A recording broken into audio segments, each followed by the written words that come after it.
मोहन बहुत परेशान था क्योंकि भरी गर्मी में कोई भी उसके ढाबे पर खाने के लिए नहीं आ रहा था। इसी वजह से उसके ढाबे पर ग्राहक आने बिल्कुल ना के बराबर हो गए। मोहन भैया, सुबह से एक भी ग्राहक नहीं आया है। आज जो भी बनाया था वो बचा हुआ है। एक काम कर, ऐसे ही लोगों में बांट दे और बाकी का तुम और बाकी सब घर ले जाना, क्योंकि गर्मी से खाना खराब हो गया तो फायदा ही क्या। मैं घर जा रहा हूँ, तू चाबी घर ही दे जाना, ठीक है? मोहन घर चला जाता है। मोहन बहुत उदास था। ऐसे कब तक चलेगा? रोजाना तुम खाना बनाकर यूं ही बांटते रहते हो तो घर का गुजारा होना बहुत मुश्किल है। तुम्हें कोई रास्ता तो निकालना ही होगा ताकि गर्मी के दिनों में भी ग्राहक ढाबे पर आ सके। सोच तो रहा हूँ सविता, पर पंखे की हवा में कोई बैठना पसंद नहीं करता और शहर जैसे एयर कंडीशनर लगाने के लिए बहुत पैसे चाहिए। उसका बिजली का बिल भी बहुत आता है और इतनी कमाई नहीं है अभी कि मैं वो सब कर सकूं। देखता हूँ, कोई ना कोई रास्ता तो निकालना ही पड़ेगा। अगले कुछ दिनों तक मोहन को कोई रास्ता नहीं सूझा। मोहन के ढाबे के सामने सुबोध नाम के व्यक्ति का एक नया एयर कंडीशनर ढाबा खुल गया, पर गांव में इतनी लाइट ही नहीं थी कि सुबोध का एयर कंडीशनर ढाबा चल सके। अरे इतना पैसा लगाया कि एयर कंडीशनर ढाबा खोलूंगा, पर देखो गांव में लाइट ही नहीं होती कि मेरा ढाबा चल सके। मैं तो सब कुछ बेचकर शहर जा रहा हूँ, वहीं होटल खोलूंगा। मैं तो कहता हूँ तू भी शहर आ जा, वहीं मिलकर होटल खोल लेंगे। नहीं सुबोध भाई, बहुत जीवन गुजारा है इस गांव में। पैदा यही हुए हैं, बचपन से यही रहे हैं। हमारे पूर्वजों की धरती है ये गांव। मैं इसे छोड़कर शहर नहीं जा सकता। मैं यहीं कहीं कोई इंतजाम करता हूँ। सुबोध के ढाबा बेचकर जाने से मोहन थोड़ा और घबरा गया। मोहन भैया, सुबोध भैया ने कितना बढ़िया ढाबा खोला था, पर लाइट की कमी की वजह से उनका ऐसी ढाबा बंद हो गया। हाँ राजू, मुझे भी इसी बात की चिंता है कि सुबोध ने इतने पैसे लगाकर एयर कंडीशनर ढाबा खोला, पर गांव में लाइट की दिक्कत की वजह से उसे ढाबा बंद करना पड़ गया। अब वो शहर चला गया है। मुझे तो कुछ समझ में नहीं आ रहा कि गर्मी को दूर कैसे किया जाए, ढाबे में ठंडक कैसे लाई जाए ताकि ग्राहक आए और ढाबे में ठंडक में बैठे। मोहन अभी राजू से बात कर ही रहा था कि तभी वहाँ पसीने से भीगा हुआ एक बूढ़ा आदमी ठेली पर बहुत सारी बर्फ की सिल्लियां लेकर निकल रहा था।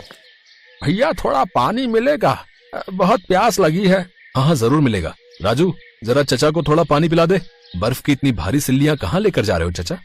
वो आइसक्रीम की फैक्ट्री है ना, वहाँ पर बर्फ की जरूरत होती है, वहीं लेकर जा रहा हूँ बेटा।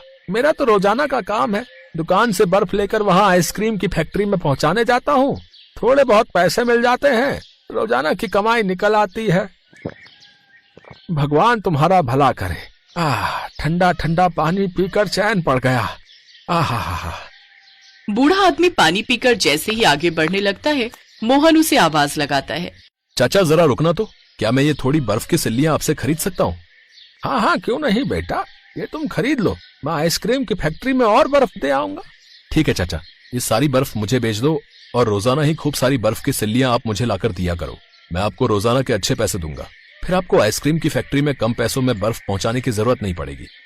ठीक है बेटा, मैं तुम्हें रोजाना बर्फ ला दिया करूंगा। अच्छा राजू, ये बर्फ की सिल्लियां उतरवा ले। मोहन भैया, इतनी सारी बर्फ का रोजाना क्या करोगे?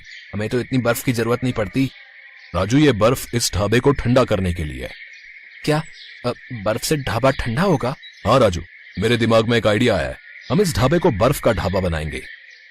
मोहन ने दिमाग लगाया और बर्फ को ढाबे के चारों तरफ ढक दिया और कुछ बर्फ की सिल्लियां ढाबे के अंदर की दीवारों पर भी लगा दी, जिससे ढाबे में बहुत ठंडक हो गई। जब लोगों ने सुना कि मोहन ने अपने ढाबे को बर्फ का ढाबा बना दिया है, तो सब देखने के लिए आने लगे। सबको बर्फ का ढाबा बहुत आनंद दे रहा था। गर्मी और तेज धूप से बचने के लिए सब मोहन के ढाबे में ही आकर बैठते और खाते पीते।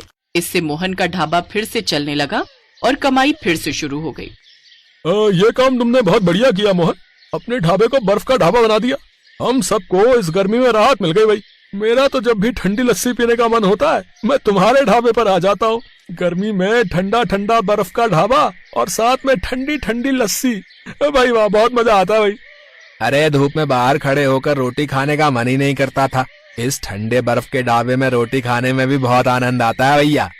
धन्यवाद भैया, आप सबको ये तरीका बहुत पसंद आया, मुझे इस बात की खुशी है।